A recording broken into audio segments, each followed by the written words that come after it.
할렐루야!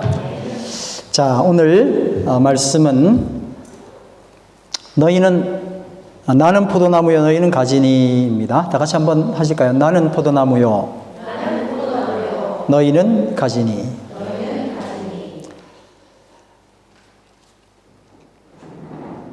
옛 원수 마귀는 지금도 힘을 써서 모략과 권세로 무기를 삼으니 천하에 누가 당할 수 있느냐?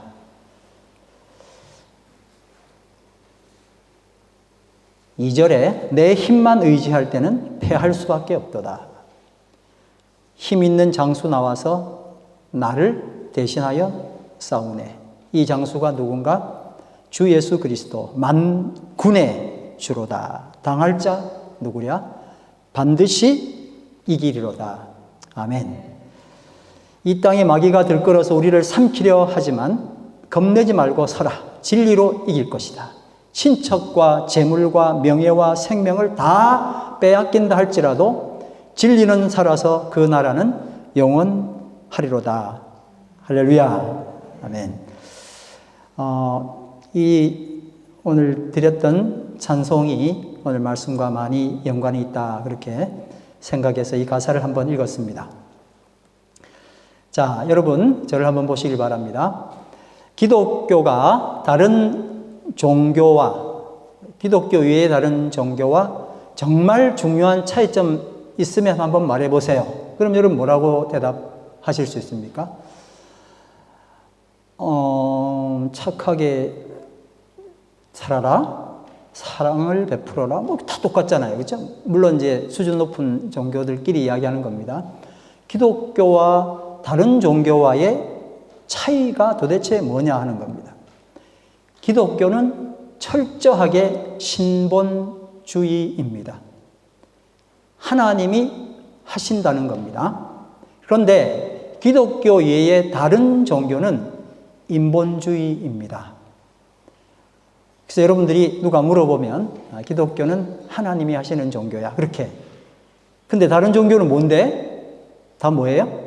사람이 열심히 하라는 그런 종교이다 하는 겁니다. 그래서 하나님 열심이냐, 이게 기독교예요. 근데 다른 종교는 사람이 어떻게 열심히 할 거냐, 그렇게 다른 겁니다. 그래서 여러분 한번 따라 하실까요? 기독교는 구원의 종교다.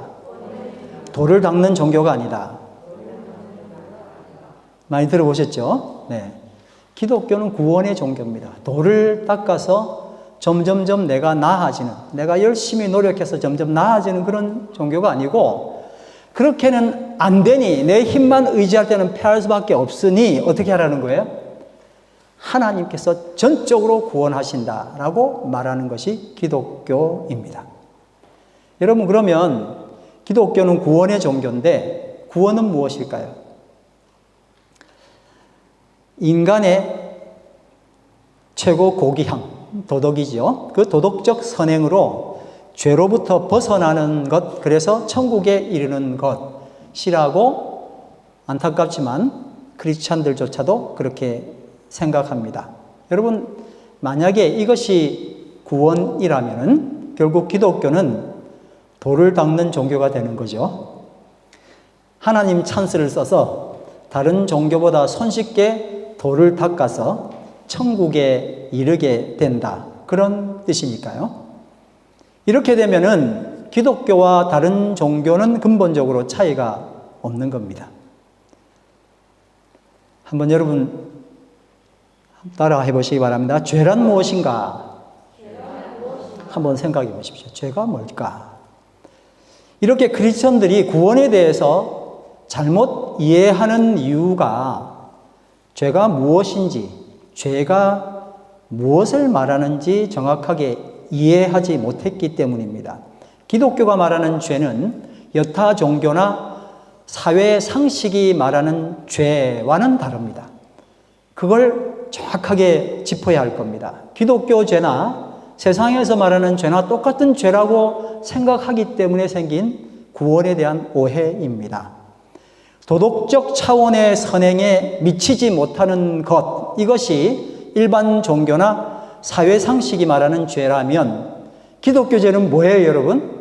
하나님과의 관계가 끊어진 겁니다. 한번 따라합니다. 하나님과의 관계가 끊어진 것. 이게 말로만 이런 게 아니고 진짜 이거라고 고백하셔야 돼요. 이게 너무나 중요한 겁니다. 그러니 기독교인이라면 이 명제가 마음속에 각인이 되어 있어야 돼요. 내가 죄를 지었는지를 늘 생각하시면 어디 쪽으로 가죠? 도덕적인 죄예요. 하나님과의 관계가 끊어져도 나는 도덕적으로 잘하면 죄가 나에게 없는 줄 아는 거예요. 내가 잘못한 건 없고 저놈이 잘못한 건 분명하고 그래서 심판하고 화내고 그럼에도 저놈은 또 도대체 변화가 없고 그래서 화나고 이런 하루 보내고 이런 한 주 보내고 예배 시간조차도 이러고 있는데도 나는 아무런 죄가 없으니 내가 잘못한 것 없으니 문제가 없다 이렇게 생각한다는 겁니다. 내 문제는 뭘까요? 하나님과의 관계는 신경 쓰지 않고 나는 죄가 없다고 생각했다는 겁니다. 죄는 하나님과의 관계가 끊어진 것입니다. 그런데 내 마음대로 하면서 하나님의 관여하심에 철저하게 외면하는 거예요. 너 그러면 안 돼 하고 하나님께서 말씀하시는데 그건 안 듣는 거예요. 나 필요할 때는 하나님 했다가 하나님 너 그러면 안 되잖아 하고 하나님의 뜻을 우리에게 보여주시는데 딱 외면합니다. 마치 우상 숭배하는 것과 똑같습니다. 뭐 우상은 이래도 되고 저래도 되지 않습니까?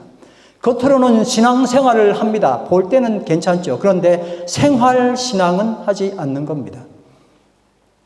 그럼 하나님과의 관계가 끊어진 것은 무엇을 의미할까요? 이건 아주 중요한 포인트입니다.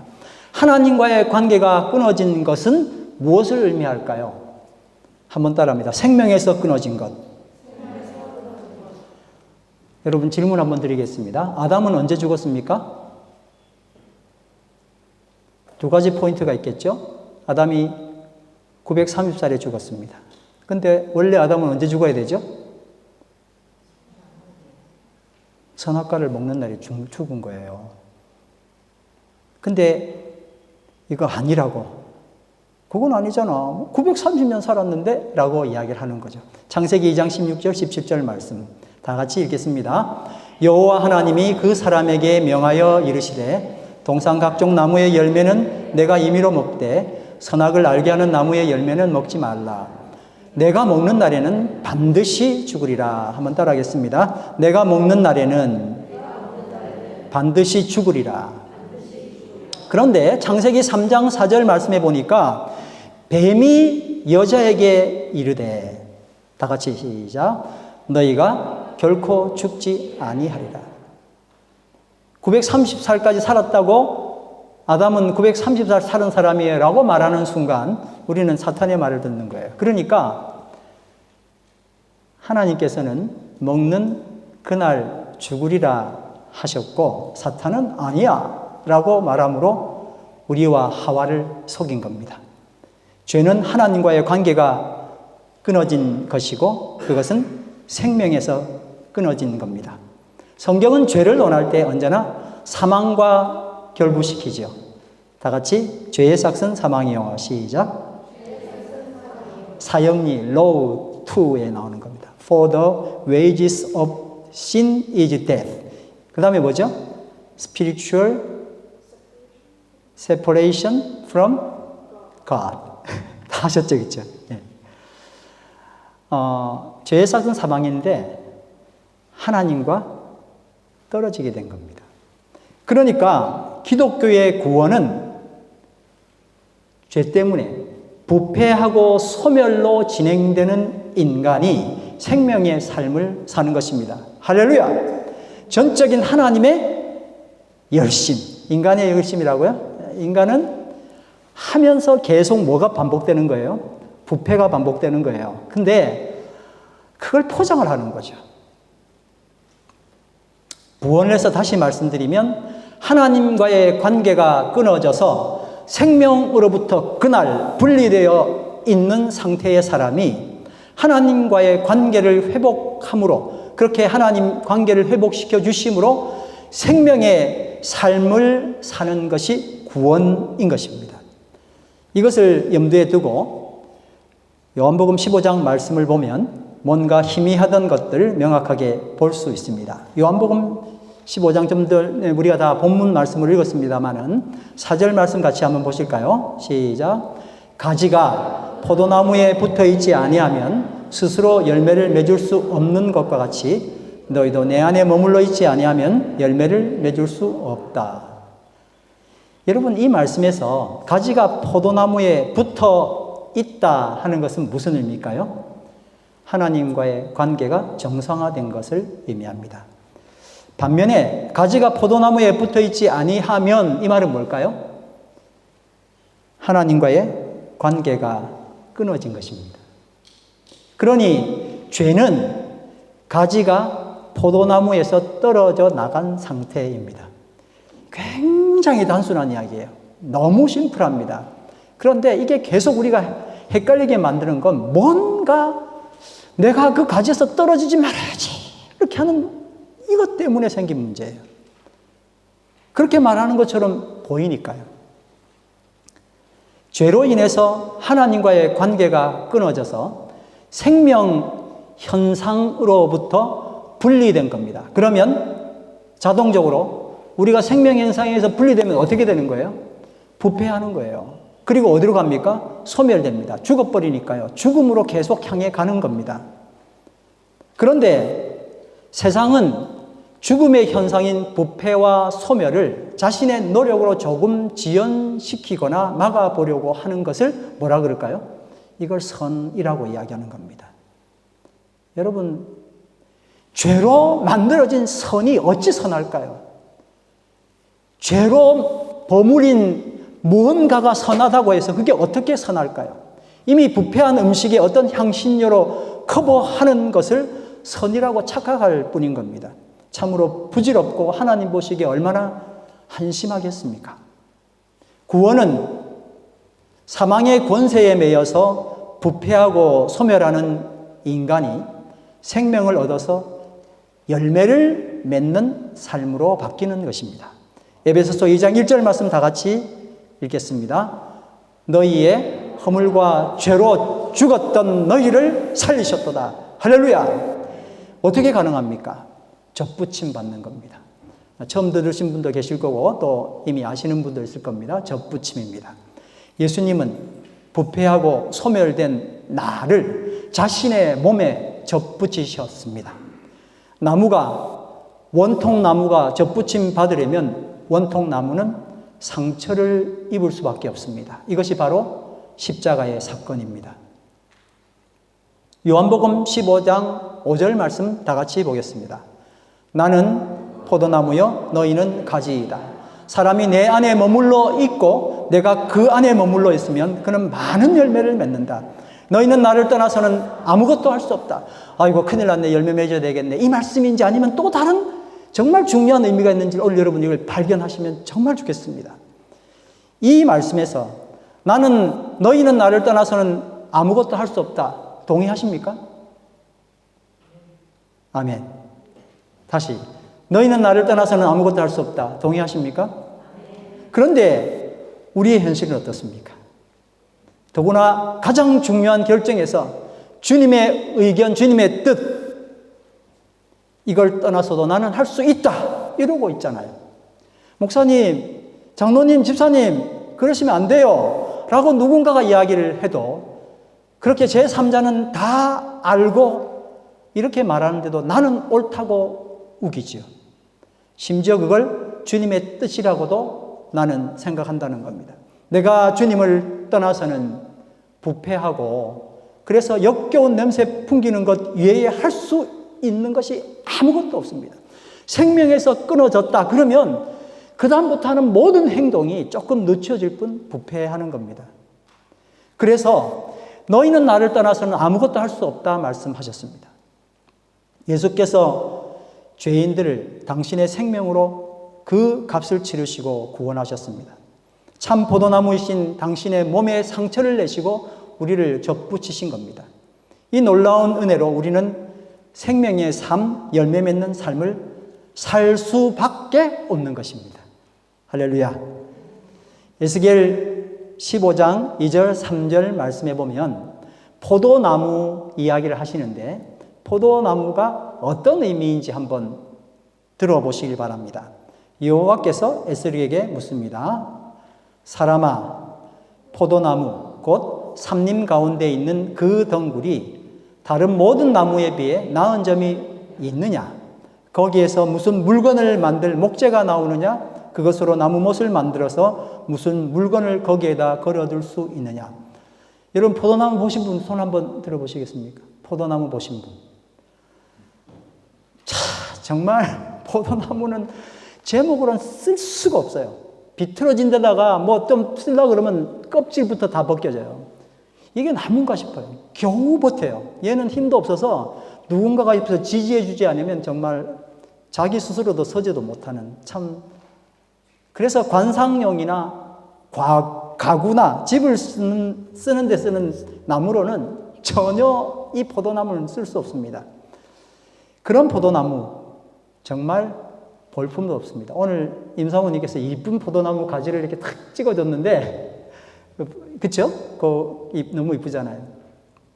근데 이놈이 조금 자라면 참 보기 싫습니다. 볼품 없는 나무, 그리고 그 가지가 바로 우리입니다. 그러나 포도나무의 가치는 나무의 생김새가 아닙니다. 포도나무 열매에 있습니다. 아멘. 포도나무는 그 열매로 큰 대접을 받는 나무가 된 것입니다. 포도나무의 가치는 절대적으로 열매 맺는 데 있습니다. 그런데 열매 맺는 방법은 엄청나게 어렵지 않고 너무 간단합니다. 따라합니다. 예수 안에 거하는 것. 예수님 안에 거하면 열매를 맺기 위해 용쓰지 않는다는 겁니다. 여러분, 야, 목사님 저 말씀 되게 위험한데 용써야 되잖아. 우리가 하나님 믿는데 용써야 되잖아. 이렇게 말하는 순간 뭔가 이 말씀이 꼬이기 시작합니다. 여러분, 그러니 제가 정말 정말 말씀드리고 싶은 건 용쓰지 않고라는 말씀이에요.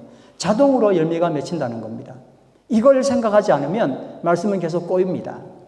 예수님께서 우리에게 나는 포도나무 여인은 열매니 라고 말씀하시지 않았습니다. 가지는 그냥 붙어 있기만 하면 됩니다. 열매를 맺기 위해서 애쓸 필요가 없습니다. 가지는 그냥 그거예요. 이 말씀의 의미는 열매 맺는 것이 전적으로 내 노력에 달려있다고 생각해왔던 기독교인들의 상식을 허무는 겁니다. 가지가 원줄기에 붙어 있기만 하면 하나님께서 가지를 통해 열매를 맺게 하시고 또 풍성하게 맺게 하셔서 결국 하나님의 영광을 드러내게 된다는 겁니다. 여러분, 그러면 내가 열심히 해서 만든 겁니까? 하나님이 열심히 하셨습니까? 하나님이 열심히 해요. 가지의 노력이 아니라 그냥 예수님 안에 거하면 모든 것이 해결됩니다. 할렐루야. 이제 여러분, 나에게는 어떤 문제가요?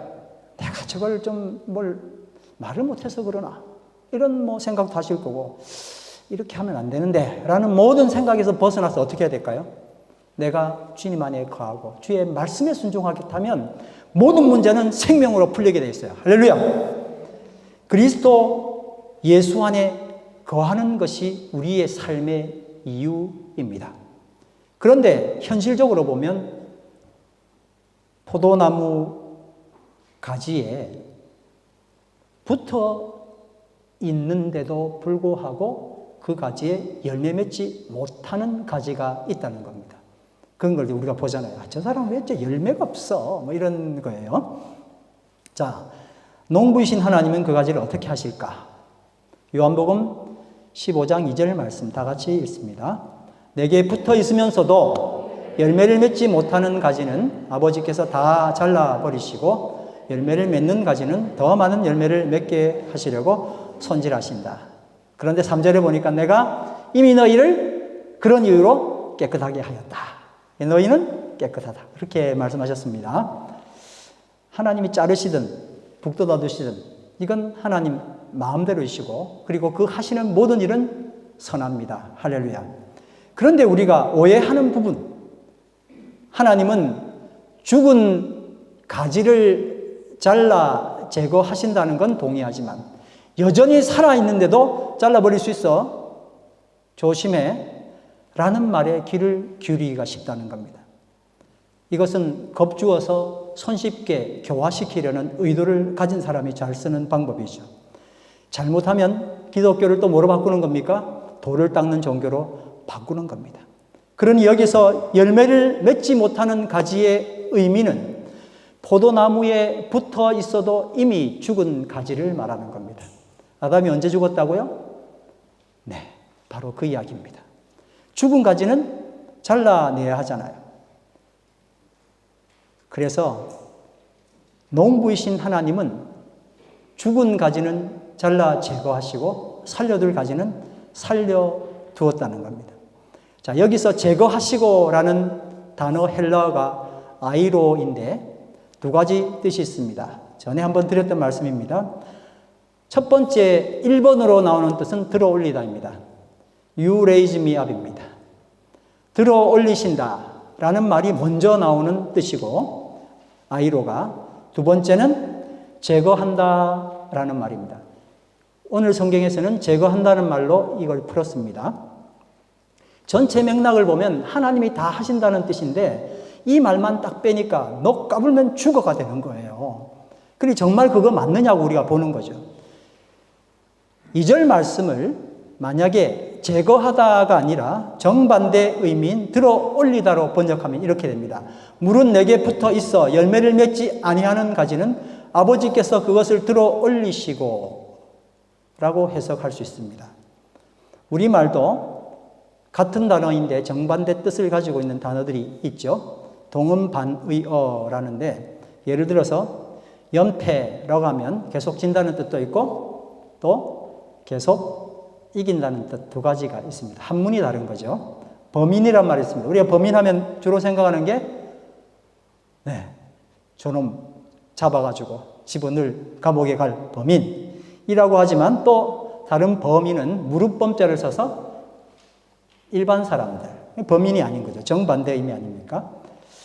끊다라는 단어는 한국말인데 등록하다는 뜻도 있고 등록을 끝낸다는, 그만둔다는 뜻도 있잖아요. 자, 이 설명을 좀 해보려고 그래요. 포도나무의 증식법 두 가지가 있는데 하나는 꺾어지고 다른 하나는 휘무지입니다.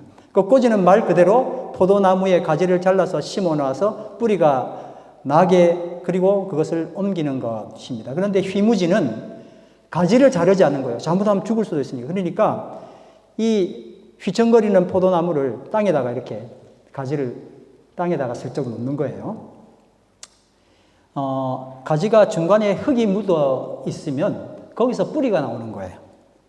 그때 뿌리가 많이 나온 걸 보고 잘라버리는 거죠. 그러면 이제 그것이 또 다른 한 방법으로 포도나무가 되는 겁니다. 땅에 닿은 포도 가지에서 새 뿌리가 나온다. 이게 참 좋은 방법 중에 하나더라고요. 어떤 죽이지는 않으니까요. 뿌리가 나올 때까지 기다리는 거죠. 그리고 이러한 현상을 통해서 이제 가지는 휘무지가 된 뿌리가 나온 가지는 포도나무로부터 영양분을 받으려고 하지 않습니다. 스스로 그래야 사니까요. 자기 생각이죠. 스스로 연약한 뿌리를 의지해서 살려고 발부동치네. 뿌리에서 뭔가를 얻어야 뿌리가 건강해지니까 뿌리에서 뭔가를 계속 받으려고 해요. 그래서 걔는 열매를 맺지 못해요. 그러다 보니까 열매는 그냥 스스로 생존 자체가 오히려 불투명해집니다. 이때 농부가 어떻게 하느냐는 거죠. 어떻게 할 것 같아요? 이러한 가지를 제거해 버리는 것이 아니라 커다란 돌을 주워와서 그 가지 아래 놓는 겁니다. 그리고 연약한 뿌리를 제거한 뒤에 그 가지를 들어 올립니다. 이게 아이로입니다. 깨끗해졌다는 의미가 뭘까요, 여러분? 우리는 가지인데요? 가지인데 뭐 또 깨끗하게 돼요? 뭘 깨끗하게 하실 걸까요? 그 세상으로 향한 내 아집을 뿌리를 싹 깨끗하게 하시고 돌 위에 올려놓으시고 큰 반석 위에 주님께서 나를 탁 놓으신 거잖아요. 할렐루야. 그때 비로소 가지는 나무로부터의 원활한 영양분을 공급받음으로써 활기를 띠게 되고 열매를 맺기 위한 준비를 갖추게 되는 것입니다. 이것이 바로 살아있으나 열매 맺지 못하는 가지를 들어 올리시는 아이로 하시는 농부의 모습입니다. 그 나무가 원래 죽어 있는 것도 있어요. 여러분 가지치기를 해보셨으면 알겠지만 어떤 나무는 이미 죽어 있어요. 걔는 붙어는 있는데 걔는 쳐내야 돼요. 그런데 죽지 않고 지금 뭔가 휘무지하려고 노력하고 자기도 모르게 땅에 툭 박혀있는 가지는 주님께서 들어 올리셔가지고 뿌리를 다 제거하시고 너희는 이미 깨끗함을 받았다라고 선포해 주시는 겁니다. 근데 여러분 생각해 보세요. 내가 뿌려놓은 뿌리가 있는데 누가 그걸 깨끗이 한다고 없애버리는 거예요. 들어 올린다는 게 고통입니다. 그때 이러지 마세요 라고 말할 것이 아니라 여러분 마침내 주님께서 나에게 일을 하시는구나 하고 감사하시기 바랍니다. 내 속에 어떤 고통, 내가 원치 않은 어떤 상황이 발생했을 때 그래서 주님께서 나를 들어 올려주실 때에 그것에 아픔이 있지만 감사할 수 있는, 그리고 그렇게 하는 고통의 이유를 이 말씀을 통해 설명할 수 있게 되기를 간절히 바랍니다. 하나님 아버지는 농부이시고 예수님은 포도나무이시고 우리는 가지라고 분명히 말씀하셨습니다.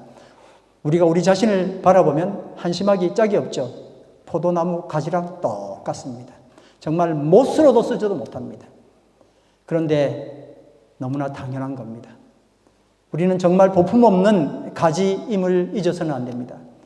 그러니 우리가 봐야 하는 것은 내 모습 아닙니다.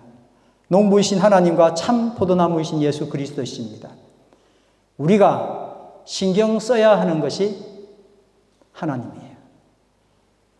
어떻게 하면 내 가지를 좀 더 멋지게 치장할까? 더 잘생기게 만들까? 이게 아니라 하나님. 내가 집중해야 될 것은 하나님이신 겁니다. 내 모습이 아닙니다. 저는 젊을 때 이 문제로 참 많이 절망했습니다. 하나님과 떨어지지 않게 하기 위해서 정말 꽉 붙어 있어야 한다는 이 말씀 때문에 참 고민이 많았습니다. 꽉 붙들고 있지 않으면 너는 죽어. 이렇게 계속 주입을 받았거든요. 똑바로 살아. 가지에서 떨어지면 죽는 거야. 근데 생각을 해보니까, 어느 날 생각을 해보니까 가지는 붙어있지 뭐 지가 어떻게 떨어져요. 내가 붙어있어야지 하고 했던 그것이 어느 날 굉장히 빠른 방법으로 해결이 됐단 말이에요. 너무 감사한 일이에요.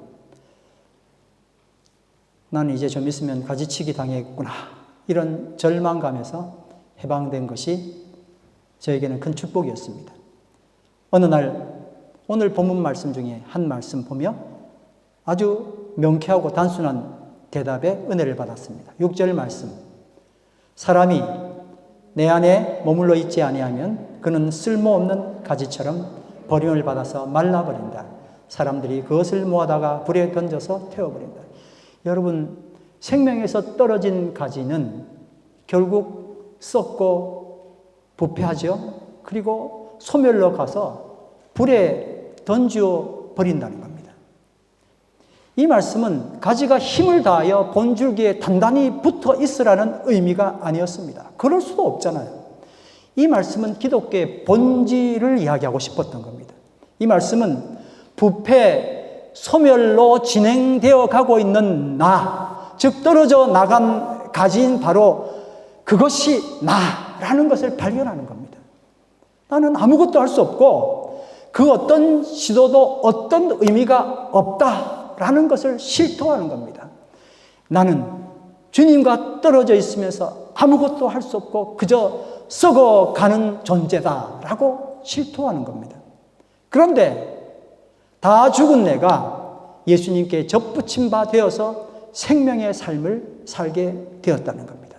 주님 안에 머물게 됨으로 생명의 삶, 많은 열매를 맺는 삶을 살게 된 것입니다. 전적인 하나님의 열심으로 말입니다.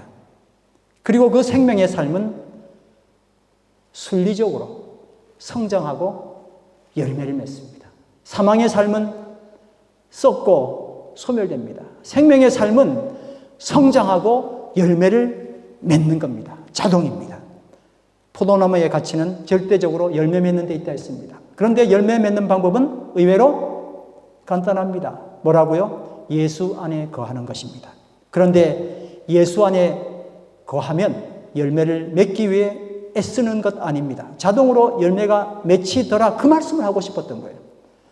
기독교와 여타 종교와의 차이는 신의 뜻, 하나님의 뜻 유무입니다. 기독교는 신의 뜻이 있습니다. 다른 종교는 신의 뜻이 없어요. 여타 종교는 신의 뜻이 없고 사람의 뜻이 있어요. 사람이 뜻을 정하고 신을 찾아가서 내 정성을 보여주고 내 뜻을 이루어 달라고 하고, 신은 아무 말을 하지 않습니다. 그게 여타 종교예요. 정말 차이가 크죠, 여러분? 기독교만이, 성서만이 하나님의 뜻에 대해서 이야기를 하는 거예요. 아멘. 이렇게 여타 종교가 인간의 노력으로 자신의 뜻이라는 열매를 거두어 드리는 반면에 기독교는 하나님의 뜻을 추구해 나가는 거예요. 그러니까 요한복음 15장의 열매는 사람의 뜻을 이루는 사망의 열매가 아니라 하나님의 뜻을 이루는 생명의 열매입니다. 여러분, 이 맥락에서 요한복음 15장을 읽으면 얼마나 명쾌해지는지 몰라요. 오늘 우리 모두는 하나님께서 나를 이 땅에 보내신 뜻을 겸손하게 여쭤보아야 합니다. 제가 이 말씀 준비하는 지난 한 주간 이렇게 밤이든 아침에 일어나든 이렇게 물어봤어요. 하나님, 저에게 뭘 원하세요? 하고 좀 물어봤습니다. 저는 주님의 뜻이 무엇인지 알고 싶어서 그걸 해드리고 싶어요. 그게 보람찬 인생인 것 같아요. 라고 물어봤죠.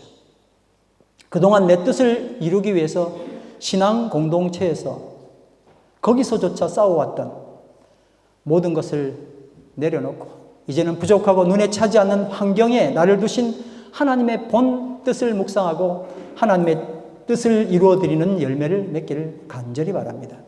내가 뜻하는 열매를 맺지 말고 하나님께서 뜻하시는 성령의 열매를 맺기를 간절히 바랍니다. 여러분, 성령의 열매가 뭘까요?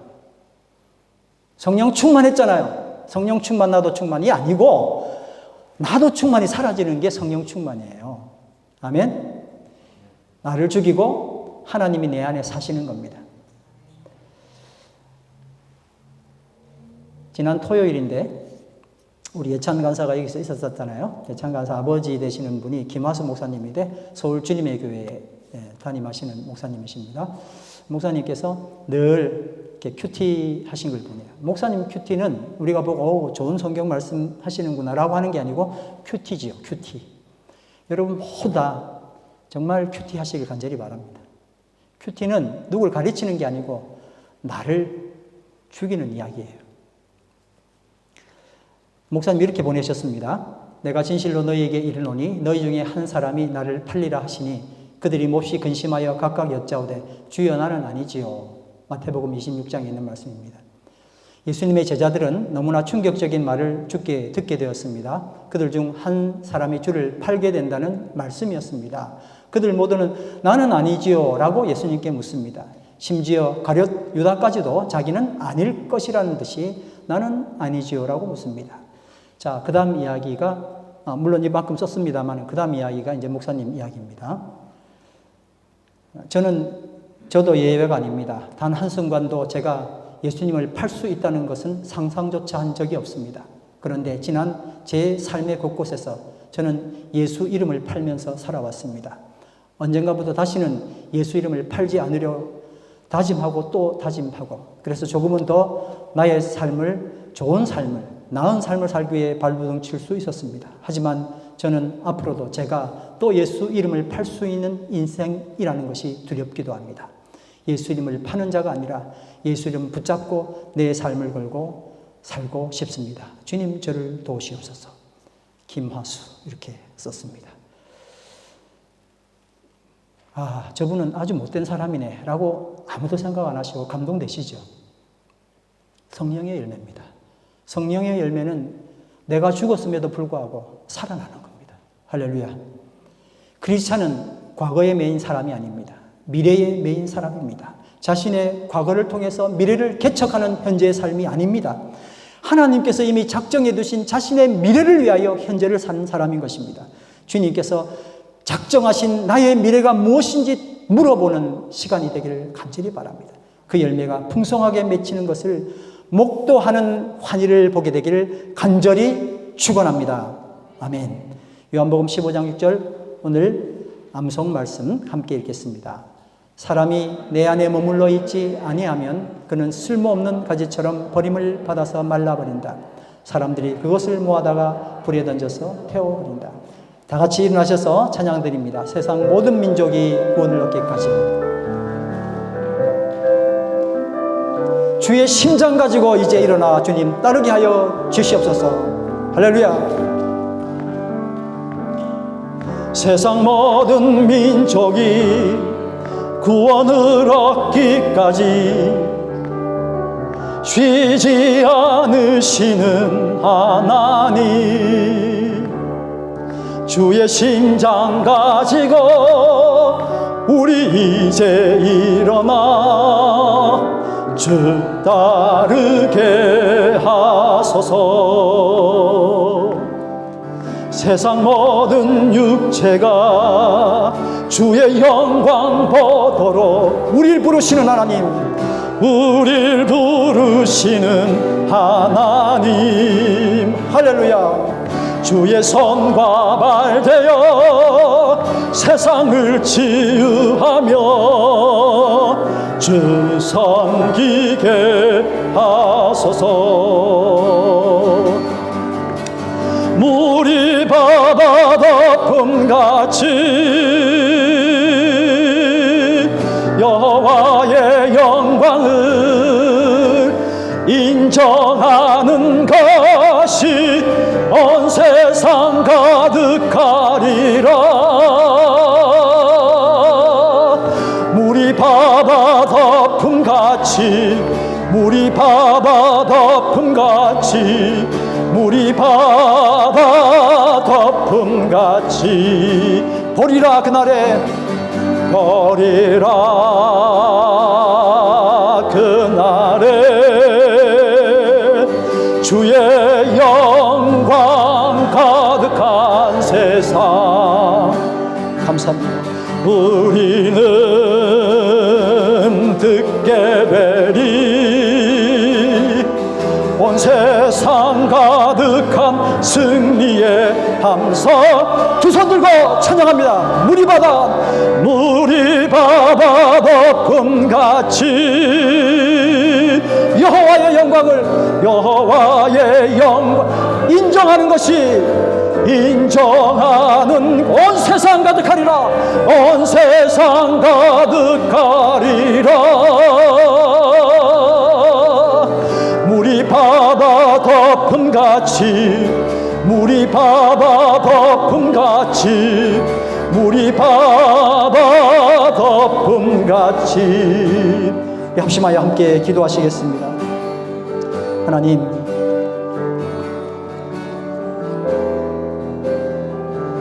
하나님께 붙어 있어야 함에도 불구하고 열매 맺기 위하여 나를 얼마나 주장하고 살았는지 모릅니다.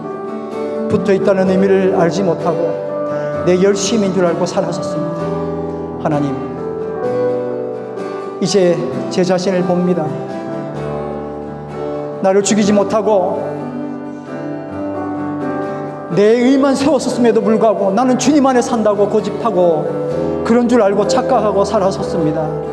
하나님, 우리의 심령을 주님 불쌍히 여기시고 당신의 뜻에 복종하고 순종하는 모든 아픔을 동원하여 그 뜻에 순종하고 복종하는 주 안에서의 삶을 살기를 간절히 바랍니다. 물이 바다 덮음같이 여호와의 영광을 인정하는 것이 온 세상 가득하리라. 물이 바다 덮음같이, 물이 바다 덮음같이, 물이 바다 덮음같이.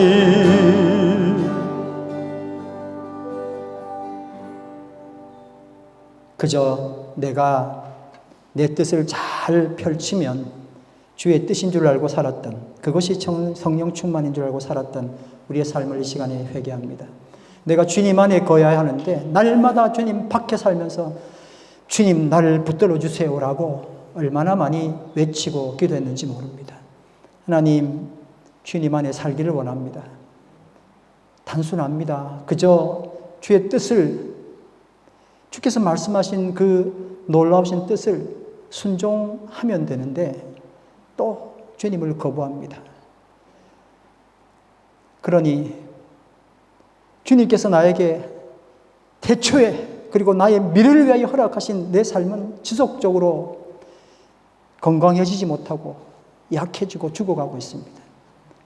주의 뜻을 정말 겸손하게 순종할 수 있는 당신의 귀한 백성들 다 되도록 축복하여 주시옵소서. 쉬지 않으신 하나님, 열심히 신 최선을 다하신 하나님, 그 하나님의 은혜로 주의 심장 가지고 이제 일어나서 주님 따르게 하여 주시옵소서. 세상 모든 육체가 주님 영광 보도록 하나님 주의 손과 발이 되어 세상을 치유하며 주님 섬기게 하여 주시옵소서. 예수님 이름으로 기도드립니다. 아멘.